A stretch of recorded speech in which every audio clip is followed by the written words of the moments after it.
You are watching Road to SEA Games 2019.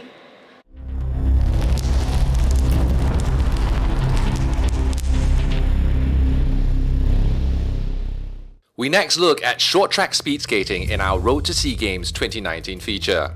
Team Singapore claimed 4 silver medals and a bronze at the 29th SEA Games in KL for the short track. And boasting a youthful side with half the squad making their SEA Games debut this year, they remain upbeat and optimistic of going one better in the hopes of landing Singapore's first gold medal for the sport at the SEA Games. We speak to Singapore's first Winter Olympian Cheyenne Goh, a double silver medalist and bronze medalist from KL, and SEA Games debutant Trevor, who made the headlines earlier this year with his gold medal success at the 2019 Asian Open Short Track Speed Skating Trophy. So I believe this is your SEA Games debut as well, right? How exciting is it for you to be part of this year's SEA Games? I'm really excited to be part of this year's SEA Games because SEA Games is like a really big regional event for Singapore. So yeah, I'm really excited and I hope to achieve my goals. And over to you, Cheyenne. You're our first Winter Olympian. You were at Pyeongchang last year, I believe. You were the only Singaporean representative there. How has that experience benefited you as an athlete? Well, I think I definitely went into the competition without a lot of expectation, I guess, because it's such a high level competition, and I guess I don't know how prepared I really was for it, but it's definitely a very unique and memorable experience for me, and it's something I'll treasure for the rest of my life. Trevor, what are your personal aspirations as a speed skater in Singapore? For me, it would be definitely to go for the Winter Olympics in Beijing 2022 and follow the footsteps of Cheyenne. Yeah, that's my ultimate goal. But for now, I'm just mainly focusing on SEA Games and the Winter Youth Olympic Games happening in 2020. This isn't your first SEA Games as well. I believe you competed at the last edition. What are the expectations or targets that you may have for this coming edition? I think having gone to SEA Games before, I think exactly half of our team has gone before and then the other half is new. So I think for one, we definitely, the ones of us that have been there can definitely mentor the other skaters on what to expect. And I guess now having done it once, you can really push it without the fear of I guess not knowing what's gonna happen, and there's we know a bit more what to expect, I guess, out of it. Yeah. I believe you started off with ice hockey before you switched over to short track.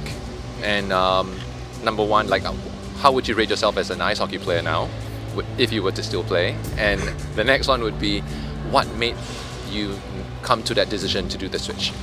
Well, it's probably been over 6 years at least since I've even put on hockey equipment, so I'd say probably not very good. Maybe I'd be faster, I don't really know. You don't know until you try, I guess. But yeah, I think one of the biggest things that I liked about hockey was skating. So that's the only part of street skating, so I guess that's the main reason. And it's short track is just a lot more fun, it's faster. What does it personally mean for you to represent Singapore? I'm very honoured and privileged to represent Singapore and show other skaters from other countries when I go to competitions that Singapore actually has skaters that are actually decent, and I always try to leave them the foreigners a good impression of Singapore. You said your athlete hero is Australian speed skater Steve Bradbury. Are there any other athletes that you look up to? I can't really think of anyone in particular, but just I think watching my other teammates work hard, both in any way I train, it really pushes me to do my best and to try and I guess keep up. What has been the biggest challenge for you training overseas at such a young age?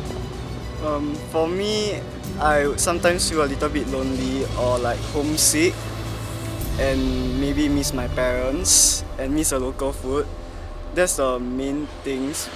But I'll always remind myself that me going there to train 1 year and then stopping my studies, like my priority is definitely skating. So I must not let all these minor issues like affect me mentally.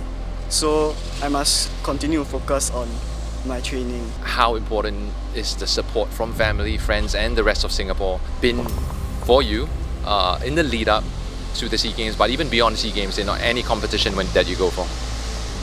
I think like having support from Singaporeans, friends and family is really important because it's always good to know that like all the hard work that you're putting in, like there's people that have your back and that are rooting for you and hoping that you'll succeed. My answer is almost the same as hers. It's good to know that people like in Singapore and like my friends and families, they recognize that I'm working hard in Korea and like I'm definitely trying my best to hit my goals and like what other people expect of me. So yeah, it's good to know that they've got my back. Hi, we are Team Singapore Short Track Speed Skating. Support us at SEA Games! Woo!